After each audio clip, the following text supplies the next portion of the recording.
WhatsApp guys, I hope you are doing well. I am Veer, welcome to study IQ। देखिए, ये coat मैंने आज newspaper से ही ली है क्योंकि आज डेथ एनिवर्सरी है जवाहरलाल नेहरू जी की। तो उन्हीं से रिलेटेड ये कोट है। उन्होंने ये कहा था कि अगर कोई आदमी इस दुनिया में दूसरे आदमी को दबाना चाहता है, रिलीजन के बेस पे या फिर कास्ट के बेस पे, इस तरीके से अगर कोई किसी को दबाना चाहता है तो मैं हमेशा उस आदमी के खिलाफ खड़ा रहूंगा। गवर्नमेंट के अंदर से भी और गवर्नमेंट के बाहर से भी, मतलब किसी भी हालत में उस आदमी को उसके मंसूबे में सक्सेसफुल नहीं होने दूंगा। तो इस तरीके की कोट को आप लोग यूज कर सकते हैं अपने आंसर राइटिंग में। काफी अच्छी कोट है। ओके। और रियल लाइफ में भी देखिए, अगर कोई भी आदमी किसी भी तरीके से धर्म, रिलीजन, कास्ट और इन सब चीजों के बेस पे, कलर के बेस पे किसी को अपनी सोसाइटी से सेग्रीगेट करता है, उसको अलग करने की कोशिश करता है, तो आप लोगों को भी हमेशा इस चीज का अपोज करना चाहिए, कभी भी इस चीज का फेवर नहीं करना चाहिए। ओके। तो आज 27th ऑफ मई है। देख लेते हैं हमको कौन से द हिंदू का आर्टिकल का डिस्कशन करना है। इसके बाद में फिर क्वेश्चंस का आंसर दूंगा जो मैंने कल पूछे थे। देखिए, आज जो वीडियो में ये रिकॉर्ड कर रहा हूँ, ये मैं दूसरे सॉफ्टवेयर से रिकॉर्ड कर रहा हूँ क्योंकि जिस सॉफ्टवेयर से मैं डेली करता था कैम्पटेशन से, वो भी मॉर्निंग में वर्क नहीं कर रहा है। मैंने 2-3 बार ट्राई किया, बार बार वो स्टार्ट ही नहीं हो पा रहा था, पता नहीं कोई प्रॉब्लम है शायद उसमें। तो आज जो वीडियो का साइज रहेगा थोड़ा सा बड़ा रहेगा, तो आज प्लीज कोऑपरेट कर लीजिएगा। कल से फिर मैं वीडियो को उसी तरीके से बनाने की कोशिश करूंगा कैम्पटेशन से ही। आज वर्क नहीं कर रहा था मॉर्निंग में। ओके, आइए अब आगे चलते हैं। ये स्टडी IQ के पेन ड्राइव के कोर्सेज अवेलेबल हैं। आप जिस भी एग्जाम की प्रिपरेशन कर रहे हैं उसी के हिसाब से अपना कोर्स खरीद सकते हैं। टैबलेट और पेन ड्राइव के कोर्सेज अवेलेबल हैं ये। और अगर इससे रिलेटेड कोई भी क्वेरी है आपको, तो आप लोग यहाँ पर कॉल कर कर अपनी डाउट क्लियर कर सकते हैं। ओके। ये फर्स्ट वाला आर्टिकल है, ये फॉरेन इन्वेस्टमेंट प्रमोशन बोर्ड से है, जो कि बाहर की कंट्री से FDI आती है उसको अबोलिश कर दिया गया है गवर्नमेंट के द्वारा। ये हमारे जो फाइनेंस मिनिस्टर हैं अरुण जेटली जी, उन्होंने अपने बजट स्पीच में इसके बारे में बोला था कि हम इसको हटाने जा रहे हैं। तो उसी के ऊपर अब डिसीजन आया है, इसको हटाने की बात चल रही है। इसके बारे में देखेंगे, थोड़ा सा इसकी हिस्ट्री भी जानेंगे यहाँ पे। ये वाला आर्टिकल नाटो से रिलेटेड है। तो ये नाटो से रिलेटेड आर्टिकल है, इसके बारे में थोड़ी हिस्ट्री भी जानेंगे। और जिस तरीके से डोनाल्ड ट्रंप का डिसीजन आया था कि नाटो के बारे में उन्होंने जिक्र किया था कि हम ये अभी रिलीवेंस नहीं रह गया है। तो पहले इन्होंने बीच में बोला था कि हाँ रिलीवेंस रह रहा है, पर फिर से इसकी यहाँ पे अभी सबमिट हुई है, उसमें फिर से उनका पहले वाला रवैया देखने को मिला है। तो इसके बारे में थोड़ी हिस्ट्री जानेंगे और थोड़ा आर्टिकल के बारे में भी जानेंगे। ओके। ये वाला आर्टिकल है, ये आज जिसे मैंने आप लोगों को स्टार्टिंग में ही बताया कि आज नेहरू जी से रिलेटेड ये वो कोट मैंने दिखाई थी, तो ये आर्टिकल भी नेहरू जी से रिलेटेड ही है। यहाँ पे कंपेयर किया गया है जो नरेंद्र मोदी जी हैं और जो जवाहरलाल नेहरू जी थे, उनमें दोनों में कंपेयर करने की कोशिश की गई है, दोनों की आइडियोलॉजी में। और काफी कई चीजें हैं, काफी कई डाउट्स आप लोगों के माइंड में क्लियर होंगे, तो इस आर्टिकल को हम लोग अच्छे से देखेंगे। ये वाला आर्टिकल फिर से रिपीटेड आर्टिकल है उसी के ऊपर, जिस तरीके से आर्मी के मेजर के द्वारा एक जम्मू कश्मीर के आदमी को एक ह्यूमन शील्ड के रूप में यूज किया गया था। तो उसी से रिलेटेड आर्टिकल है, तो बताई गई हैं वही सारी चीजें जिस तरीके से हम पहले भी डिस्कस कर चुके हैं कि देखिए इस तरीके से आदमी को यूज करना वो एक मतलब आर्मी को शोभा नहीं देता है। तो उसी तरीके की सारी बातें यहाँ पे डिस्कस की गई हैं। और बोला गया है कि ये आर्मी का एक अनप्रोफेशनल बिहेवियर है इस तरीके से। और हमेशा से देखिए हमारी जो सोसाइटी रही है वो एक गांधी जी की सोसाइटी रही है, अम्बेडकर जी की सोसाइटी रही है। तो उनके पथ पर चलकर हम लोग आगे बढ़ते हुए आए हैं। इसी तरीके से मतलब बुद्धा जी के बारे में भी आप लोग चीजें लिख सकते हैं, हालांकि वो चीजें इसमें नहीं दी गई हैं। तो देखिए, जो हमारी सोसाइटी एक बड़ी लिबरल सोसाइटी मानी जाती है, हमारी सोसाइटी को एक सॉफ्ट सोसाइटी माना जाता है। किसी भी किसी भी कंट्री का कोई आदमी हो, कहीं पे भी हो, मतलब हमारी सोसाइटी को एक कल्चरल सोसाइटी समझते हैं और बहुत ही शांत सोसाइटी समझते हैं। तो एक लिबरल सोसाइटी में अगर इस तरीके की हरकत आर्मी के द्वारा की जाती है, तो उसको बोल रहे हैं कि अनप्रोफेशनल बिहेवियर है। और जिस तरीके से हमने कल और परसों 2 दिन भी कंटिन्यूस आर्टिकल डिस्कस किया था, दोनों आर्टिकलों में क्रिटिसाइज किया गया था। देखिए, यहाँ पे आर्मी को क्रिटिसाइज किया जा रहा है, पर लेकिन अगर आप आंसर में लिख रहे हैं तो वहां पे आप आर्मी को क्रिटिसाइज नहीं करेंगे। ठीक है, ये इनका मानना है आर्मी को क्रिटिसाइज करना। हमको हमेशा गवर्नमेंट का फेवर लेके चलना होता है, जो गवर्नमेंट के डिसीजन रहते हैं, क्योंकि हमको गवर्नमेंट एग्जाम के लिए लिखना है। अगर हम उनको अपोज करेंगे, अब गवर्नमेंट यहाँ पे जो कर रही है, हमको उनके बारे में लिखना है एग्जाम के पॉइंट ऑफ व्यू से। पर लेकिन सही और गलत क्या है वो तो आप लोग समझते हैं, उसके बारे में तो बोलने वाली कोई जरूरत, उसके बारे में बोलने वाली कोई बात नहीं है। वो आप अपने बेस पे अंदाजा लगा सकते हैं क्या सही है क्या गलत है। वो डिस्कशन का पॉइंट नहीं है। डिस्कशन का पॉइंट है कि हम लोगों को सिलेक्शन कैसे लेना है। ओके। तो सिलेक्शन के लिए वर्क करना है, ना कि यहाँ पे इंडल्ज होना है चीजों में कि ये क्या हो रहा है वो क्या हो रहा है। तो इसमें इमोशनल होकर आप लोगों को कहीं उसमें उसमें नहीं आना है ताव में कि ये क्या हो गया, क्या बोल दिया आर्मी के बारे में, या क्या हो गया। बस आपको सिलेक्शन लेना है। उसके बाद में जब आप सिस्टम में अंदर घुस जाएंगे, फिर अपने हिसाब से देखिएगा क्या आप सही कर सकते हैं क्या गलत कर सकते हैं। तब आपके हाथ में पावर भी होगी, तब आप कुछ कर भी पाएंगे। तो भी चीजों को लेके अग्रेसिव नहीं होना। और यहाँ पे जो भी मैं डिस्कस करता हूँ, वो ओनली जो आर्टिकल में चीजें लिखी होती है वो डिस्कस करता हूँ। मेरे पर्सनल पॉइंट्स कुछ नहीं रहते हैं। ठीक है, जैसे मैंने कल भी आप लोगों से बोला था। ये वाला आर्टिकल तो देखिए वैसे ही आता है सैटरडे में टाइम पास करने के लिए। आइए अब आगे चलते हैं, देखते हैं, काफी न्यूज एनालिसिस में काफी अच्छे आर्टिकल हैं आज। देखिए, जब से 2014 से नरेंद्र मोदी जी की गवर्नमेंट आई है, तो उन्होंने क्या बोला है कि हम जो रेड टेपिज्म है, ठीक है, जिसकी वजह से यहाँ पे एफडीआई नहीं आती थी, उसको रेड कारपेट में बदल देंगे। मतलब बाहर वाली कंपनियों के लिए रेड कारपेट बिछा देंगे, जिससे कि यहाँ पे सारा इन्वेस्टमेंट आने लगे। एफडीआई पे ज्यादा से ज्यादा फोकस दिया जाएगा। हमेशा से इन्होंने यही बात आगे रखी थी और इसी बात के बारे में इन्होंने हमेशा जिक्र किया था। यही बात इनकी हमेशा सुनने को आती थी। तो उसी को आगे फॉरवर्ड करते हुए यहाँ पे जो ये FIPB है, इसके बारे में याद रखेगा, फॉरेन इन्वेस्टमेंट प्रमोशन बोर्ड है, इसको इन्होंने एक तरीके से एबोलिश कर दिया है। पर लेकिन आर्टिकल लिखने वाले इससे खुश नहीं है। वो बोल रहे हैं ये एक सिंबल जेस्चर है, क्योंकि इसको इसको हटाने का कोई मतलब बनता नहीं है और इसको हटाने से कोई ज्यादा फायदा होने वाला नहीं है। क्योंकि इसको हटाने के बाद में अगर सारी, देखिए था क्या, ये पहले एक बार इसके बारे में आप लोग देख लीजिए, तब ज्यादा चीज समझ में आएगी। ये फॉरेन इन्वेस्टमेंट प्रमोशन बोर्ड, तो ये होता क्या था, जैसे कि सारे एक तरीके से, दो तरीके से हमारे यहाँ पे एफडीआई आती है। एक तो डायरेक्ट रूट से आती है, ठीक है, और एक इनडायरेक्ट रूट से आती है। तो दो तरीके से यहाँ पे एफडीआई आती है। तो जो इनडायरेक्ट रूट से आती है वो इसके थ्रू होते हुए आती थी यहाँ पे, और वो ओनली बहुत कम थी। मैक्सिमम जो आती है आज की डेट में डायरेक्ट रूट से आती है, तो वो बहुत कम थी, तो इसलिए इसका माना जा रहा था कोई पर्पज नहीं है। और जो बहुत कम थी, लगभग 10% के करीब थी वो, उसको भी आज की डेट में बोला जा रहा है कि डायरेक्ट रूट से लाया जाएगा। ओके, तो ये बात की जा रही थी। तो ये एक तरीके से ये माना जा रहा था कि ये जो है एक तरीके से बीच में हडल क्रिएट कर रहा है एफडीआई को आने में कंट्री में। और ये माना जा रहा है कि इसके हटाने से चीजें जो है अच्छे प्रॉपर वे में होनी स्टार्ट हो जाएगी। तो दो तीन चीजें हैं। एक तो आप लोगों को यही याद रखना है तो इसके बारे में कि ये किस मिनिस्ट्री के अंडर आता था, ठीक है। तो ये मिनिस्ट्री ऑफ फाइनेंस के अंडर आता था, डिपार्टमेंट ऑफ इकोनॉमिक अफेयर, ठीक है। तो इसको यहाँ से अबोलिश कर दिया गया है। और देखिए, अबोलिशन ऐसे नहीं किया गया, ये डायरेक्ट वैसे ही कोई डिसीजन ले लिया गया। अबोलिशन करने का कुछ पर्पज था। पर्पज क्या था, एक तो ये कि इसको एफडीआई को थोड़ा वो कर दिया जाएगा, डायरेक्ट आने लगेगा। इसके अलावा बजट में अरुण जेटली जी ने अनाउंस किया था कि हम इसको अबोलिश करने जा रहे हैं। तो उसके बेस पे डिसीजन आया, ऐसा कोई रैंडम डिसीजन नहीं है कि गवर्नमेंट ने सोचा कि यार मजा नहीं आ रहा है इसमें, इसको रिमूव कर देते हैं। तो ऐसा कुछ नहीं है यहाँ पे, ठीक है। तो ये आप लोगों को याद रखना है। अब यहाँ पे इसकी डेट भी दे रखी है, सेटअप किया गया था 90s में, 1990s में। और inter ministerial mechanism for FDI, देखिए क्या था एक्चुअली। मान लीजिए कोई एफडीआई आ रही है, मान लीजिए डिफेंस में, ठीक है, कोई एफडीआई आ रही है एग्रीकल्चर में, कोई एफडीआई है आ रही है टेक्सटाइल सेक्टर में। तो सारी अलग अलग मिनिस्ट्री की एफडीआई हो गई ना ये। अगर बाहर से कोई फॉरेन इन्वेस्टमेंट आ रहा है इन सारी मिनिस्ट्री में, तो इन सारी मिनिस्ट्री का फॉरेन इन्वेस्टमेंट क्लेरिफाई कौन करता था, अगर इनडायरेक्ट तरीके से आ रहा है तो वो यहाँ पे ये FIPB करता था उसको क्लियरेंस। ओके, तो ये एक तरीके से क्या हो गया, यहाँ पे इंटर मिनिस्ट्रियल मैकेनिज्म थी ये, कि हर मिनिस्ट्री को, कि अलग अलग मिनिस्ट्री के लिए नहीं, एक ही मिनिस्ट्री के उसमें आता था ये। तो आप लोगों ने जैसे देखा है, अभी यहाँ पे मैंने आप लोगों को बताया, ये चीजें याद रखना है, मिनिस्ट्री ऑफ फाइनेंस के अंडर में आ रहा था। अब जिसकी बात की जा रही है यहाँ पे, अब जिसकी बात की जा रही है, देखिए, department of industrial policy and promotion, ये कॉमर्स मिनिस्ट्री के अंडर में आता है, ठीक है।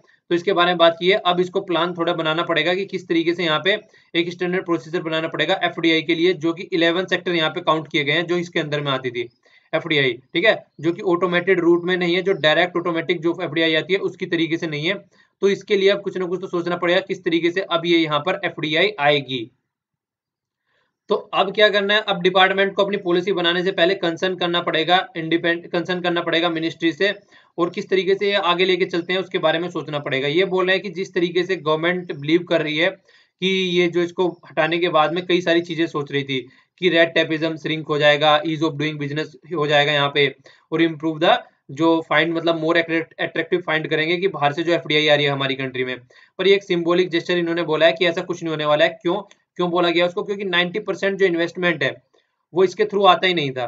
ओके, वो इसके थ्रू आता ही नहीं था, वो ऑटोमेटिक रूट से आ रहा है। तो इसलिए बोल रहे हैं कि इसका कोई मतलब नहीं बनता है। जितना चीजें, मतलब कहने का मतलब ये है, जितनी चीजें है नहीं उससे बढ़ा चढ़ा के गवर्नमेंट दिखाती है यहाँ पे। आगे क्या बोल रहे हैं कि मान लीजिए आपने उसको तो हटा दिया है बोर्ड को, पर लेकिन अब इंडिविजुअल मिनिस्ट्री के बारे में देखा जाएगा, इंडिविजुअल मिनिस्ट्री उस चीज को कितना फॉरवर्ड लेके चल रही है, कितना अच्छे से लेके चल रही है। वहां से तो मान लीजिए आपने बोल दिया कि नहीं हो पाएगा काइंड ऑफ चीजें, वो तो आपने हटा दिया है। अब इंडिविजुअल मिनिस्ट्री की पावर देखते हैं, कितने डिसीजन मेकिंग बॉडी है वो किस तरीके से वर्क करके चलती है, ठीक है। तो एफडीआई की लिमिट भी देखिए आज की डेट में बहुत ज्यादा बढ़ गई है। तो देखा जाएगा किस तरीके से एफडीआई को यहाँ पे रूल और रेगुलेशन के थ्रू अट्रैक्ट किया जा रहा है, और किस तरीके से यहाँ पे जो ऑफिसर्स वगैरह है वो इन केसों को हैंडल करके चलते हैं। और अगर देखा जाए, अगर बाहर से कोई कंपनी यहाँ पे इन्वेस्टमेंट करने आती है इंडिया में, तो ये माना जाता है कि देखिए, मतलब अगर कोई कंपनी आ रही है तो 49% उसके पास में शेयर रह सकते हैं, ठीक है। क्योंकि अगर किसी कंट्री के साथ में, देखिए, अगर किसी, मान लीजिए कोई कंपनी ए है, इस कंपनी ए के कोई आदमी है यहाँ पे, एक्स और दूसरा आदमी है यहाँ पे वाई। तो मान लीजिए इस एक्स के पास में इस कंपनी के शेयर हैं 50%, ठीक है, इसके पास 50%, तो दोनों डिसीजन इक्वलेंट है। मान लीजिए इसके पास में हो गए 51% और इसके पास में हो गए 49%। अब इसके डिसीजन लेने की पावर ज्यादा है, मतलब अगर ये कुछ डिसीजन ले जाएगा तो इसी का डिसीजन माना जाएगा। तो इस तरीके से यहाँ पे जो इंडिया को इस वाले कैटेगरी में रखा जाता है यहाँ पे, और बाहर वाली कंट्री को इस वाली कैटेगरी में रखा जाता है। तो कभी भी ऐसी कोई चीज नहीं है जिसमें उनका ओवरऑल कंट्रोल आ जाए मैनेजमेंट के ऊपर, तो हमेशा इंडियन के हाथ में रहता है। और जिस तरीके से आप एफडीआई बढ़ा रहे हैं फूड में, मतलब 100% कर दिया रिटेल में, ठीक है, पर लेकिन जो फॉरेन प्लेयर हैं जो आके यहाँ पे इन्वेस्टमेंट करते हैं, वो एक स्मॉल फ्रैक्शन भी देयर सेल्फ स्पेस का नॉन फूड के लिए मतलब इन्वेस्टमेंट नहीं कर पा रहे हैं, ठीक है।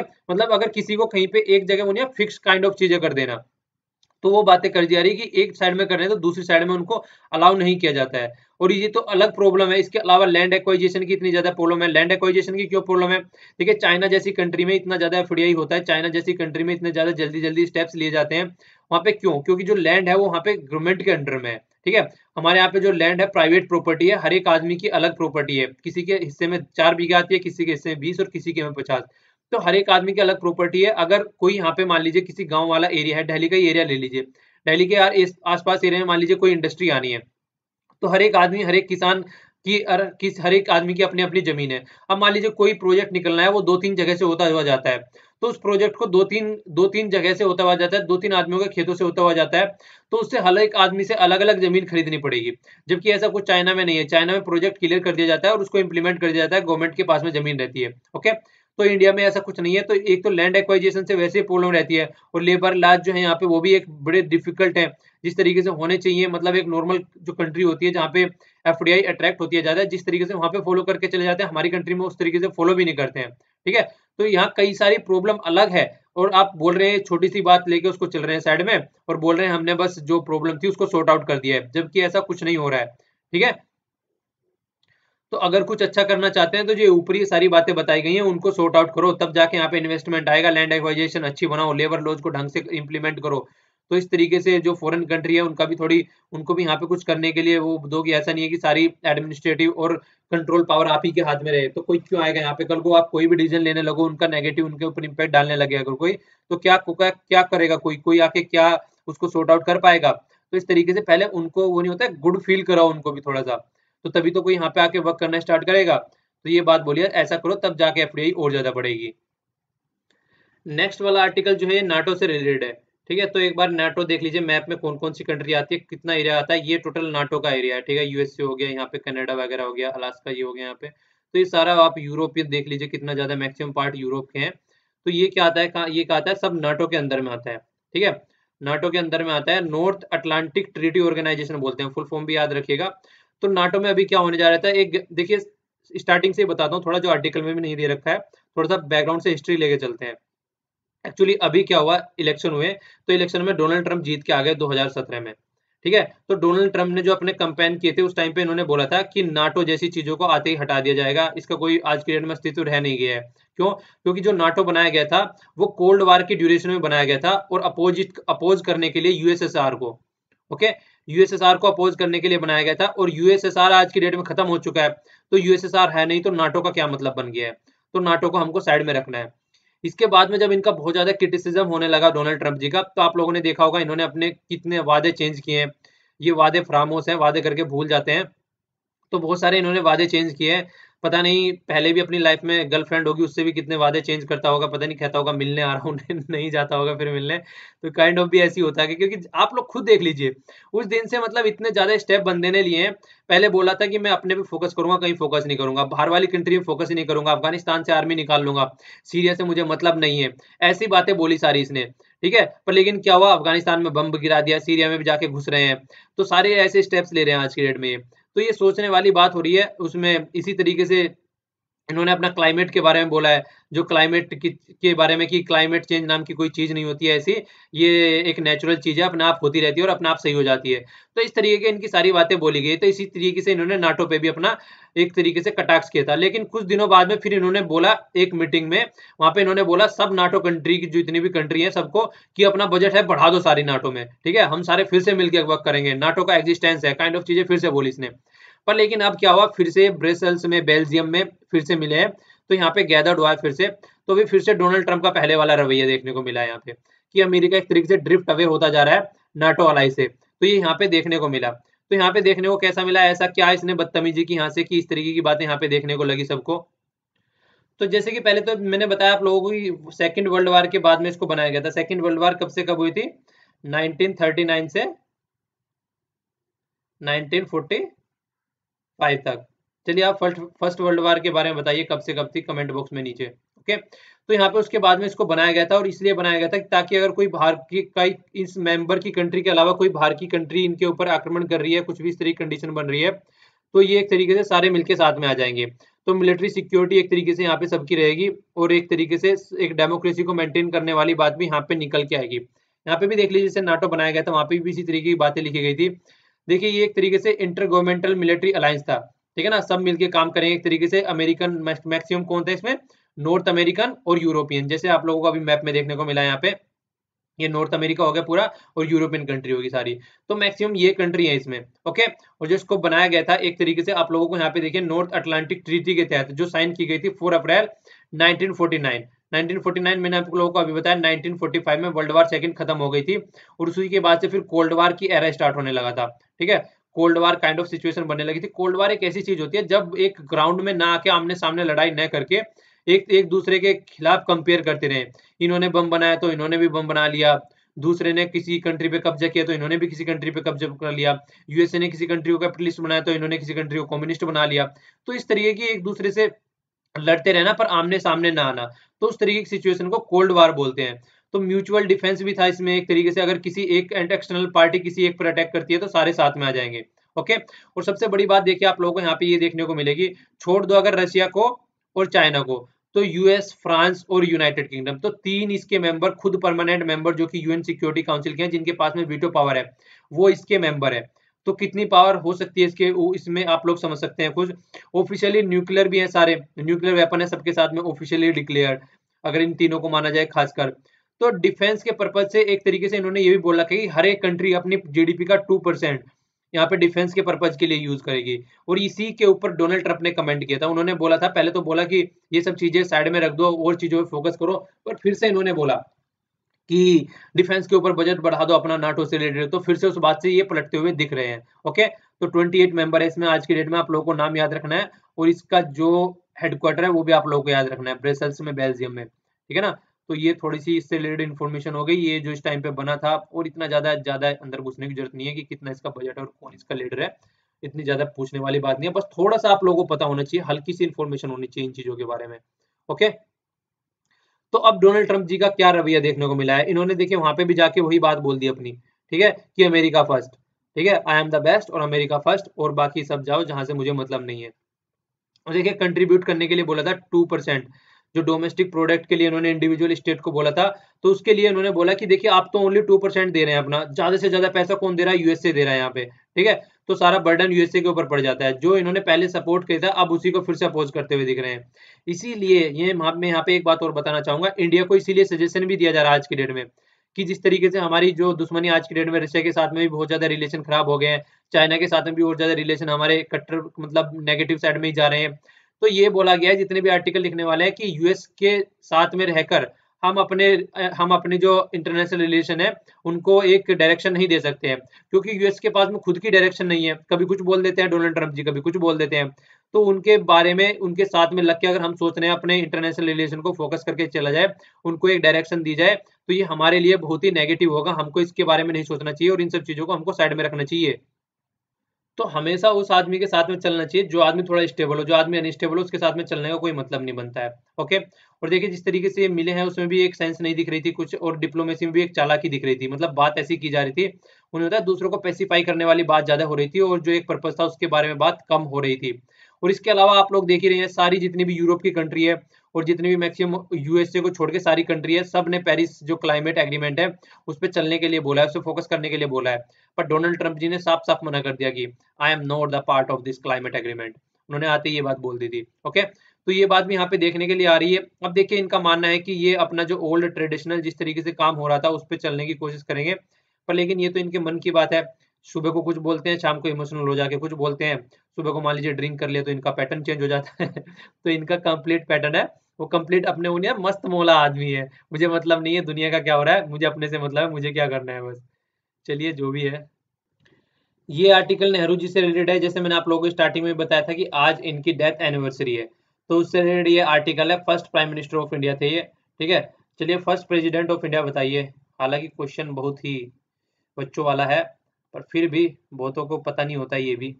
कम से कम देश के बारे में और अपनी कंट्री के बारे में ना जितना भी आप लोगों को जानने को मिले उतना जानने की कोशिश कीजिए। अपनी कंट्री है यार, तो उसके बारे में मैक्सिमम जानिए, ओके।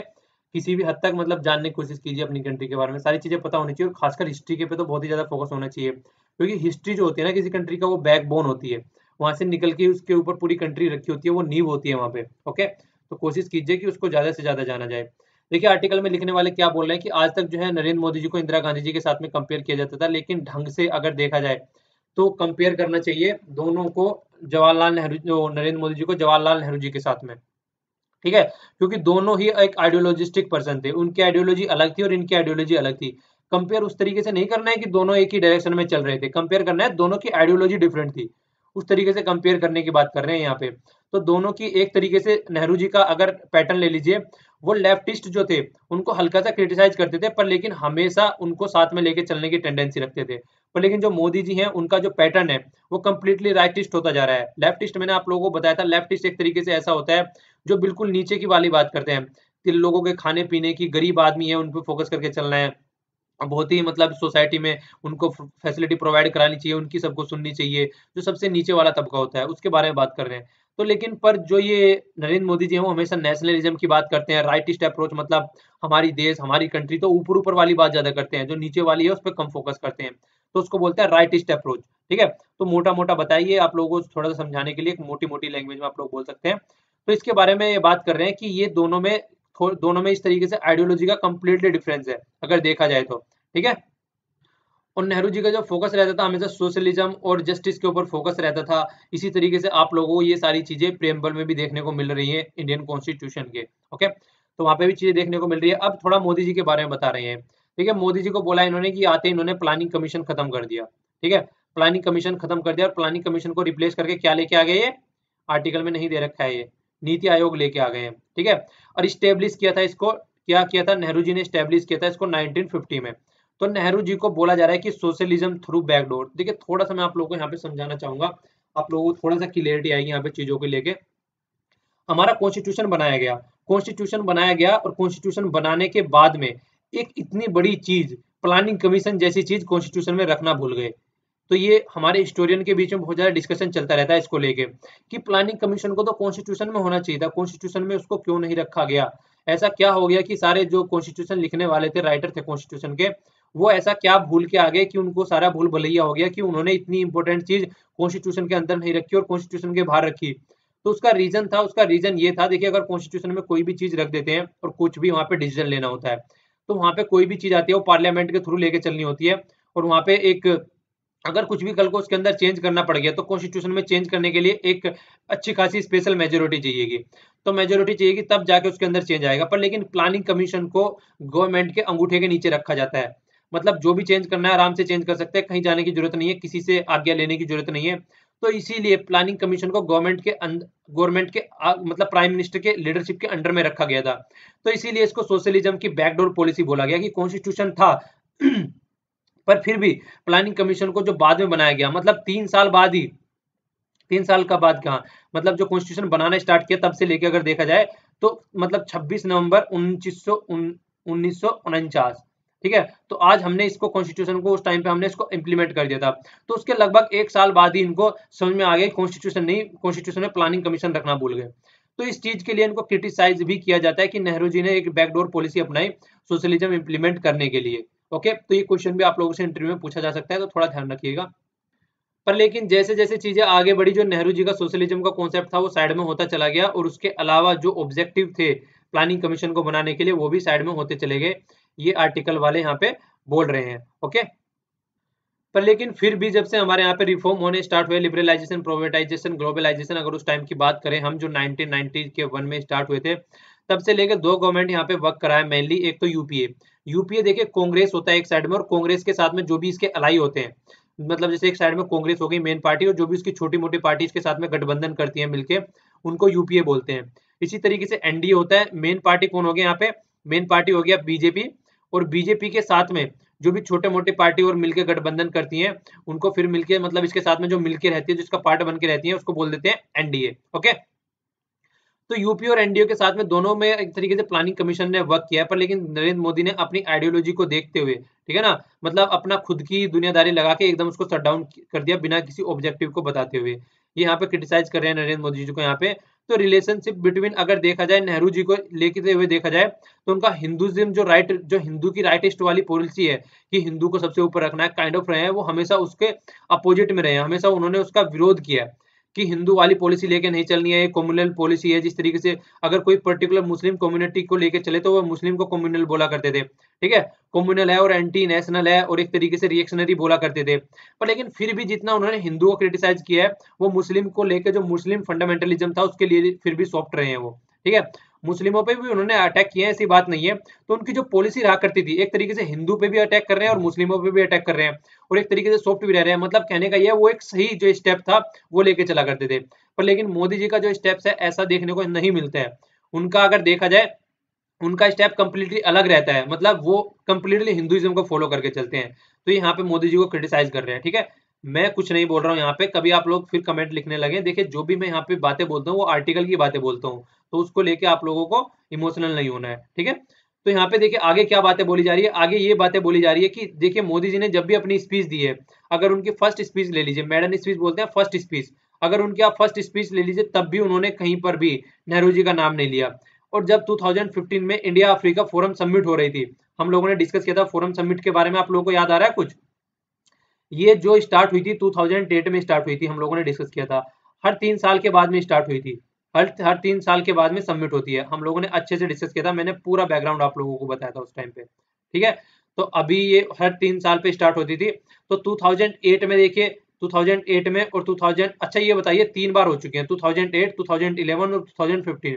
तीनों सबमिट कहाँ कहाँ हुई है, नीचे कमेंट बॉक्स में लिखिए, मैंने आप लोगों को बताया था अच्छे से, क्योंकि इंपॉर्टेंट हो चुकी है थोड़ा सा। जिस तरीके से यहाँ पे अफ्रीकन बैंक की मीटिंग हुई है, कहाँ पे हुई है, गांधीनगर में, गुजरात में, तो थोड़ा सा उस चीज से रिलेटेड ये इंपॉर्टेंट हो जाता है। तो बताइएगा तीनों मीटिंग कहाँ पे हुई थी। ओके, तो ये आप लोगों के लिए क्वेश्चन हो गया यहाँ पे।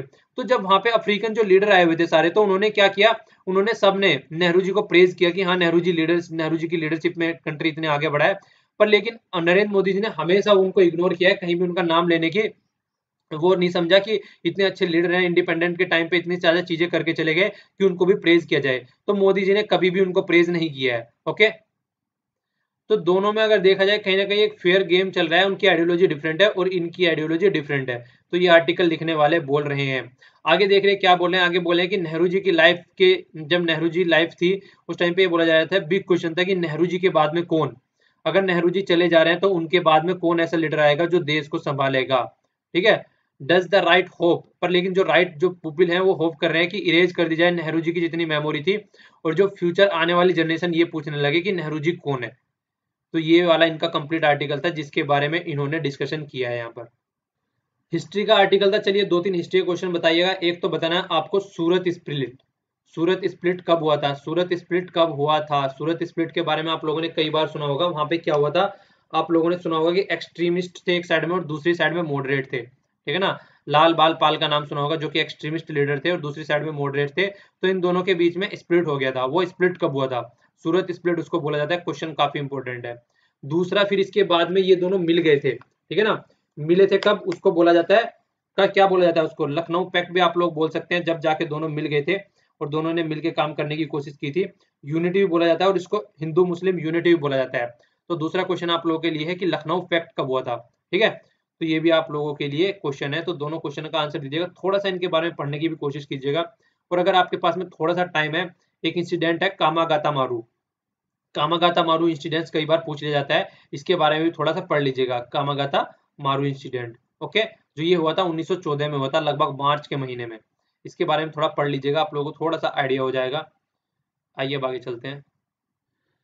आइए अब न्यूज एनालिसिस वाला पोर्शन अपना देख लेते हैं। यहाँ पे देखिए क्या बात की गई है पेज फर्स्ट पर और पेज 9 पर ये न्यूज है। New restriction for cattle Slater, जो जो जो पशु होते हैं उनको काटा जाता है खाने पीने के लिए, तो उसके लिए बात की गई यहाँ पे। तो ये नया नोटिफिकेशन आया निकल के अभी। तो प्रिवेंशन और cruelty to the animal regulation of the live stocks rule 2017, इसके तहत बात की गई है, प्रिवेंट किया गया क्रूएल्टी एनिमल एक्ट 1960। तो ये दोनों एक्टों को मिला के यहाँ पे रूल निकाले गए हैं। तो इसमें क्या बोला गया है, सबसे पहले तो बात ये बोली गई है कि ये पूरी इंडिया पे इंप्लीमेंट होगा accept Jammu and Kashmir, J&K पर इंप्लीमेंट नहीं होगा, ठीक है ना। इसके बाद में ये बोला गया कि सेल और स्लेटर के लिए किसी भी जो कैटल होता है उसको मार्केट में नहीं लाया जाएगा, ओके। इसके अलावा क्या बोला गया है, एक DAMMC district animal market monitoring committee बनाई जाएगी, जिसमें ये देखा जाएगा, ये मजिस्ट्रेट के अंडर में रेगुलेट होगी, जिसमें देखा जाएगा कि कोई मार्केट में स्लॉटर के लिए नहीं लाया जा रहा है उसको प्रिवेंट किया जाएगा, ठीक है ना। इसके अलावा न्यू जो कैटल मार्केट होती है विद इन द 3 मंथ उसको रजिस्टर करना पड़ेगा अगर कोई नई कैटल मार्केट हो रही है DAMMC के तहत, ठीक है। तो ये भी हो गया इसके अंदर। और जो नए रूल है वहां पे क्या बोला गया है, ना तो स्लेटर किया जाएगा, ना ही जो सींग वगैरह रंग देते हैं, नीले पीले सींग बना देते हैं ऐसे जो उनके, वो भी नहीं किया जाएगा। कानों में कट लगा देते हैं कई बार एनिमल के, वो भी नहीं किया जाएगा। तो ये सारी जो इस तरीके की एक्टिविटी है उन सारी एक्टिविटी को साइड में रखा जाएगा। तो मतलब एक तरीके से क्रुएल्टी वाली जो इतनी भी चीजें उन सारी क्रुएल्टी वाली चीजों को साइड में रखा जाएगा और ये पूरी इंडिया पे इंप्लीमेंट होगा रिस्ट्रिक्शन, बस जम्मू और कश्मीर को छोड़ के। तो ये वाला था न्यूज एनालिसिस। देखिए इसके बाद में अब अपोजिशन निकल के आएगी काफी, क्या पोजीशन आती है वो अभी आर्टिकल में आगे आएगा, हो सकता है एडिटोरियल भी आ जाए इसके ऊपर, तो फिर इसको और अच्छे से देखेंगे हम लोग। पेज 3 पर ये न्यूज है, यहाँ पे बोला गया है एक ब्रिज बनाया गया है, ये देखिए यहाँ पे ब्रिज बनाया गया है ये, ठीक है, काफी लंबा ब्रिज है। तो ब्रिज का नाम रखा गया धोला सदिया ब्रिज, ओके। ये यहाँ पे इसके ऊपर बनाया गया है, ये है लोहित रिवर। यहाँ पर लोहित रिवर बहुत ही इंपॉर्टेंट है, देखिए कुछ चीजें आप लोगों को याद रखनी है इसके बारे में। तो ये लोहित रिवर है यहाँ पे, इसके ऊपर बनाया गया है धोला सदिया ब्रिज, ठीक है। तो इसके ऊपर बनाया गया है। तो सबसे पहले आप लोगों के लिए क्वेश्चन यही आता है, लोहित रिवर जो यहाँ पे है, तो ये सबसे बड़ी बात है कि ये लॉन्गेस्ट ब्रिज है। एक तो ये आप लोगों को याद रखना है, लॉन्गेस्ट ब्रिज है जो यहाँ पे बनाया गया है, ओके। तो इसके बारे में थोड़ी सी इन्फॉर्मेशन भी देख लेते हैं। धोला सदिया ब्रिज नॉर्थ ईस्ट में सबसे बड़ी बात क्या है, ये अरुणाचल प्रदेश और आसाम को जोड़ेगा। मतलब जो ये ऊपर वाला पोर्शन है आप लोगों को यहाँ पे दिख रहा होगा मैप में, ये अरुणाचल प्रदेश का है, और ये हो गया नीचे यहाँ पे ये आसाम का पोर्शन हो गया, यहाँ पे रिवर के द्वारा डिवाइड किया गया था, ठीक है। लोहित रिवर के ऊपर है। आप लोगों के लिए क्वेश्चन भी है, चलिए बताइएगा लोहित रिवर किस मतलब नदी की ट्रिब्यूटरी है, ठीक है ना। इसका आंसर आप लोगों को फिर कल मिल जाएगा। और देखिए बनाया किसके द्वारा गया है, ministry of transport and highway और पब्लिक प्राइवेट पार्टनरशिप सबने मिलकर बनाया ये, और इसके द्वारा नवायुग एंड इंजीनियरिंग एंटरप्राइज भी इसमें वो थी, मतलब इसमें पार्टिसिपेट किया है इसने, ठीक है ना। इसके अलावा एक इससे लंबा ब्रिज था अब तक जिसके बारे में बात की जा रही है, बांद्रा वर्ली सी लिंक था ये, ठीक है। माहिम बे ये मुंबई में पड़ता है। तो यहाँ पे था ये जिसको लॉन्गेस्ट ब्रिज बोला जाता है, उससे भी ये 3.5-4 किलोमीटर के करीब लंबा है, ठीक है ना। तो ब्रिज जो ऑपरेट होगा वो आज से ऑपरेट हो जाएगा, यहाँ मतलब कल उसको इनॉग्रेट कर दिया तो ऑपरेट हो गया है। तो ये बात बोली गई है। सबसे बड़ी बात है कि ये लगभग 4 घंटे का टाइम कम कर देगा अरुणाचल प्रदेश और आसाम के बीच में, ठीक है ना। तो ट्रिब्यूटरी बताना कौन सी नदी है। और चलिए ये भी बताइए कि आसाम को जो साउथ इंडियन नहीं ईस्ट जो नॉर्थ ईस्ट वाले स्टेट है, कितने स्टेट आसाम को टच करते हैं हमारी कंट्री के, ठीक है। तो ये आप लोग क्वेश्चन बताइएगा, देखिएगा ध्यान से बिल्कुल क्लियरिटी करके, तो आप लोगों को थोड़ा क्लियरिटी आ जाएगी माइंड में। पेज 4 पर ये न्यूज है, पर यहाँ पे जो न्यूज पेज 4 पर दी थी वो ओनली इसके बारे में दी थी, प्रत्यांगरा, और जिसे नरसिम्हन भी बोला जाता है, ठीक है। आप लोगों ने गॉड का नाम सुना होगा, जब एक इस तरीके से मतलब कहानी भी सुनी होगी आप लोगों ने कई बार, और उसमें उसके ऊपर मूवी भी बनी हुई है, और इसके ऊपर मतलब सीरियल भी देखे होंगे आपने। तो उसमें ये बताया गया था कि एक राक्षस था, उसको वरदान मिल गया था कि उसको ना तो कोई आदमी मार सकता है, ना उसको कोई एक तरीके से जानवर मार सकता है, और कुछ भी इस तरीके की सिचुएशन नहीं है जो मतलब कोई भी उसको नहीं मार सकता है, कहने का मतलब ये था। तो तब ये रूप लिया गया था, ना आदमी मार सकता है ना औरत मार सकती है, तो आधा आदमी आधा औरत जो मुंह है वो जानवर का है, तो इस तरीके का रूप लेके भगवान आए थे, तब उसको मारा गया था, ठीक है। तो यहाँ पे इंपॉर्टेंट क्या है, पेज 4 पर ये न्यूज है, इसके बारे में ओनली बताया गया, पर लेकिन इसमें 3-4 चीजें और हैं जो मैं आप लोगों को बताता हूँ। देखिए हुआ क्या है, अभी रिटर्न की गई है 3 मूर्तियां, एक तो ये वाली, एक ये वाली और एक ये वाली। ये तीनों मूर्तियां ऑस्ट्रेलिया के द्वारा हमको रिटर्न की गई हैं, ओके। इंडिया को रिटर्न की गई है, ये चोरी करके न्यूयॉर्क पहुंच गई थी, और न्यूयॉर्क से अब रिटर्न होके यहाँ पे हमारे यहाँ पे आई है, ठीक है। तो सबसे पहला कौन सा है इसमें, सबसे पहला तो इसमें यही हो गया, जो बुद्धा जी हैं ये बैठे हुए हैं, फिर वर्षिपर बुद्धा हो गए यहाँ पे, दूसरा ये हो गया। तो ये तीनों रिटर्न की गई हैं और नेशनल म्यूजियम दिल्ली में रखी गई हैं। इसके अलावा आप लोगों को क्या याद रखना है, इसके अलावा आप लोगों को ये याद रखना है कि ये फर्स्ट टाइम ऐसा नहीं है ऑस्ट्रेलिया इसको रिटर्न कर रहा है। इसके अलावा यहाँ पर हम लोगों को कई चीजें और भी, मतलब डांसिंग सिवा आप लोग देख सकते हैं यहाँ पे, डांसिंग सिवा भी पहले हमको रिटर्न किया जा चुका है।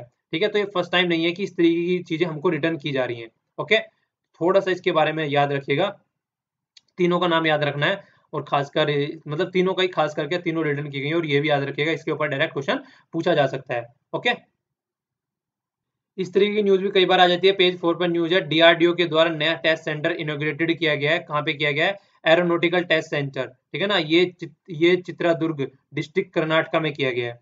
याद रखना इसके बारे में, इसके बारे में 2-3 चीजें याद रखनी है। यहाँ पे फैसिलिटी प्रोवाइड कराई जाएगी एरोनॉटिकल डेवलपमेंट इस्टेब्लिशमेंट, एडीई से रिलेटेड। खासकर क्या रहेगा ये इसके बारे में आप लोगों ने सुना होगा, यूएवी, इसको बोलते हैं अनमैन्ड एयर व्हीकल।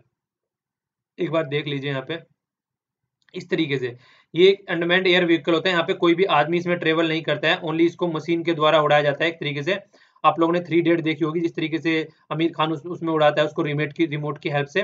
तो कुछ कुछ उसी तरीके की आप लोग समझ सकते हैं, इसको कंपेयर कर सकते हैं उसी के साथ में। तो ये क्या होता है, ऑपरेट होता है विदाउट ह्यूमन पायलट, इसमें कोई ह्यूमन पायलट नहीं रहता है। ठीक है ना, खासकर वहां पे मिलिट्री के द्वारा यूज किया जाता है, पुलिस फोर्स के द्वारा, जो रिस्की ऑपरेशन होता है, जो जहाँ पे ह्यूमन की मतलब लाइफ की रिस्क रहता है कि अगर आदमी जाएगा तो वहां पे उसकी जान जा सकती है।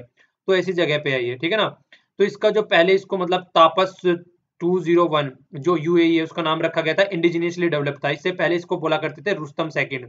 तो ये कुछ चीजें हैं जो इसके बारे में याद रखना है। अब इसी तरीके की चीजें यहाँ पे डेवलप की जाएंगी, ठीक है, और उन्हीं पे फोकस किया जाएगा। तो आप लोगों को याद रखना है, नया डीआरडीओ का सेंटर क्रिएट किया गया कर्नाटका में। ठीक है, आइए इसका नाम भी देखिए यहाँ पे, इसका नाम भी यहाँ पे दे रखा है तापस BH201, रुस्तम सेकंड भी इसको बोला जाता था। ठीक है, तो डीआरडीओ के द्वारा डेवलप किया गया था, याद रखिएगा इसको। पेज 11 पर न्यूज है, जो प्रोविडेंट फंड जो कट किया जाता है उसमें अभी और भी कट, मतलब क्या होता है उसमें जो सेविंग होती है उस पर जो रेट ऑफ इंटरेस्ट रहता है, वहां पे कितना दिया जाता था गवर्नमेंट के द्वारा, 12 दिया जाता था, अब उसको घटा के 10 करने वाले हैं। ठीक है, तो ये लेबर मिनिस्ट्री के द्वारा इस तरीके का स्टेप लिया जा रहा है, तो सेविंग में कहीं ना कहीं चीजें देखने को मिलेगी। तो मतलब कह सकते हैं कि किस तरीके से इम्पैक्ट पड़ेगा। अभी देखिए इसका फिर से प्रोटेस्ट होगा इस तरीके के स्टेप्स अगर ये लेते हैं तो। चलिए जो भी है, अभी ये देखिए ये वाली न्यूज काफी अच्छी हो सकती है। टोय मेकर इंडस्ट्री जो जीएसटी है उसके ऊपर मतलब एक तरीके से क्रिटिसाइज कर दिया उन्होंने जीएसटी का। क्यों क्रिटिसाइज किया गया? क्योंकि देखिए टोय कई तरीके के होते हैं, अगर आप लोगों ने देखा है तो इसके बारे में बोला गया कि आज की डेट में टोय मेकर इंडस्ट्री ने बोला है कि ये बहुत ही गलत चीज हो गई है कि इनको 3-4 रेट के अंदर रख दिया गया है। कुछ टोय को रखा गया है 12% रेट के अंदर, कुछ 18% के रेट के अंदर, और कुछ को रख दिया गया है 28% के रेट के अंदर। तो ये सोचने वाली बात आ गई है कि 3-4 तरीके के रेट के अंदर इसको रख दिया गया है। तो कुछ टॉय कैसे होते हैं, जैसे ट्रेडिशनल टॉय होते हैं, नॉर्मल तरीके के जो बनाए जाते हैं, गुड्डे गुड़िया आप लोगों ने देखा होगा, तो उनको 12% के। इलेक्ट्रॉनिक टॉय जो होते हैं, कोई भी इलेक्ट्रॉनिक से रिलेटेड चीजें हैं, तो उनको रखा गया 18% के। और जो एजुकेशनल गेमिंग के टॉय होते हैं उनको रखा गया 28% के। ठीक है, तो इस तरीके से जो टॉय इंडस्ट्री है वो काफी उसमें आ गई है सदमे में। वो बोल रही है आप इस तरीके से कैसे कर सकते हैं, 4-5 जगह किस तरीके से चीजों को रख सकते हैं उठा के, ये सही बात नहीं है। तो उन्होंने क्रिटिसाइज किया है कि कम से कम एक रेट के अंदर रखिए, वरना इंडस्ट्री है वो बहुत ही ज्यादा मतलब नेगेटिव सेंस में बहुत ही ज्यादा इंपैक्ट पड़ेगा उसको। और खासकर जो एफडीआई वगैरह भी आती है टॉय इंडस्ट्री में, वो भी आना बंद हो जाएंगे अगर इस तरीके की चीजें आप लोग करके चलेंगे तो। ओके, तो कंप्लीट यहाँ पे ये चीजें डिस्कस की गई हैं। इसके अलावा आइए अब क्वेश्चन जो मैंने आप लोगों से कल पूछे थे उनका आंसर देख लेते हैं हम लोग अच्छे से। चार्टर एक्ट के बारे में हम लोग कल बात कर रहे थे। चार्टर एक्ट 1813, ठीक है ना, एक चार्टर तैयार किया जाता था जिसके तहत आने वाले 20 सालों तक ईस्ट इंडिया कंपनी अपना रूल करेगी कि किस तरीके से रूल करके चलना है। 1813 में आया था, फिर इसके बाद में 1833 में आया था 20 साल बाद, फिर 1853 में आया था। तो इस तरीके से इनके चार्टर एक्ट चला करते थे। ठीक है, तो चार्टर एक्ट के तहत यहाँ मैंने बोला था आप लोगों को, देखें यहाँ पे इनकी मोनोपोली खत्म कर दी गई थी। ओनली 2 चीज थी जिसमें मोनोपोली रखी गई थी। एक तो ट्रेड विद चाइना, मतलब ट्रेड अगर चाइना के साथ में होना है वो ओनली ईस्ट इंडिया कंपनी करेगी और कोई बाहर की कंपनी नहीं करेगी। ठीक है ना, और टी में अगर व्यापार कोई करना है, चाय के साथ का कोई व्यापार करना है वो भी, मतलब इन दोनों में मोनोपोली फिर भी रख ली गई थी, और सारी एरिया में दूसरी कंपनी आके वर्क कर सकती थी। ठीक है, तो ये बात बोली गई थी, मैंने आप लोगों को बताया था। इसके तहत आप लोग याद रख सकते हैं कि एजुकेशन के लिए 1 लाख रुपीज दी गई थी। तो जैसे 1-1 करके याद रख सकते हैं आप लोग, तो 1 लाख रुपीज दी गई थी यहाँ पे उसके लिए, एजुकेशन के लिए। इसके अलावा 1833 वाला भी मैंने आप लोगों से डिस्कस किया था। 1833 वाला आया था नेक्स्ट वाला, तो उसमें क्या हुआ था, ये जो मोनोपोली रखी गई थी 2 टी और चाइना वाली, उसको भी खत्म कर दिया गया है। उसको भी खत्म कर दिया गया था, जो मोनोपोली रखी गई थी। मतलब आज अब यहाँ पे सारी मोनोपोली खत्म हो गई थी, अब कोई भी आए कोई भी ट्रेड करे। यहाँ पे एक बात हम लोगों ने और देखी थी, गवर्नर जनरल ऑफ बंगाल जो थे वो गवर्नर जनरल ऑफ इंडिया बन गए थे, ये भी हम लोगों ने देखी थी। ठीक है, चलिए, जिस तरीके से governor general of Bengal governor general of India William Bentinck बन गए थे, इसी तरीके से आप लोग बताइए कि 1857 के बाद में जो वायसराय नाम की एक पद बनाया गया था गवर्नर जनरल को रिप्लेस करके, तो फर्स्ट वायसराय कौन था? ठीक है, ये आप लोगों को बताना है, ये आप लोगों को क्वेश्चन है, काफी बार पूछा जा चुका है, इंपॉर्टेंट क्वेश्चन है। ओके, इसके अलावा बस यही चीजें हम लोगों ने डिस्कस की थी, ये आपका चार्टर एक्ट से रिलेटेड चीजें हो गई। फॉल्कलैंड के बारे में मैंने आप लोगों से पूछा था, ब्रिटेन टेरिटरी है, ब्रिटेन टेरिटरी है, जो कि पाई कहाँ पे जाती है, ये यहाँ पे नीचे अर्जेंटीना के यहाँ पे पाई जाती थी, जिसके बारे में मैंने आप लोगों को कल दिखाया था। तो क्या है ये ब्रिटेन की टेरिटरी है, ये उसकी टेरिटरी नहीं है, अभी उसकी अर्जेंटीना की टेरिटरी नहीं है। हालांकि दोनों के बीच में टसल चल रहा है इस चीज को लेके। बुर्ज खलीफा के बारे में मैंने पूछा था, दुबई में पड़ती है, यूएई। ठीक है, तो काफी ऊंची है, 1828 मतलब मीटर ऊंची है। इसके अलावा राइट टू एजुकेशन के बारे में मैंने पूछा था। देखिए, राइट टू एजुकेशन जो स्टार्ट हो गया था 2009 से, स्टार्ट हो गया था 2009 से, और 6 से 14 के साल के बच्चों के अंदर मतलब एजुकेशन प्रोवाइड कराई जाएगी। जहाँ पे राइट की बात आती है, मैंने आप लोगों को बोला था, वहां पे थोड़ा सा डिफरेंट चीजें हो जाती हैं। अंडर आर्टिकल 21 ए को रखा गया था इसको, ठीक है ना, इंडियन कॉन्स्टिट्यूशन के, और 86 कॉन्स्टिट्यूशन अमेंडमेंट हुआ था 2002 में। ठीक है, तो तब जाके फिर इसको इम्प्लीमेंट किया गया था। ये इतना इंपॉर्टेंट है, इससे किसी न किसी एग्जाम में डायरेक्ट और इनडायरेक्ट में इसमें से क्वेश्चन आता ही आता है। तो कुछ चीजें ऐसी हैं जो कि बहुत ज्यादा इंपॉर्टेंट होती है, तो उनको बिल्कुल भी मत छोड़िएगा, उनके ऊपर ज्यादा से ज्यादा फोकस देके आप लोगों को चलना है। ओके, तो आज के लिए इतना ही। Thanks lot for listening. देखिए, चीजें पसंद आती है तो लाइक कीजिए, नहीं पसंद आती है तो डिसलाइक कीजिए, और पसंद आ जाती है तो फिर लोगों को शेयर भी कर दिया करते हैं। आज के लिए इतना ही। Thanks lot for listening. और नीचे आप लोगों को पीडीएफ का लिंक भी मिल जाएगा, टेलीग्राम से आपको डाउनलोड करना है। तो आज के लिए इतना ही। Thanks lot for listening. जय हिंद।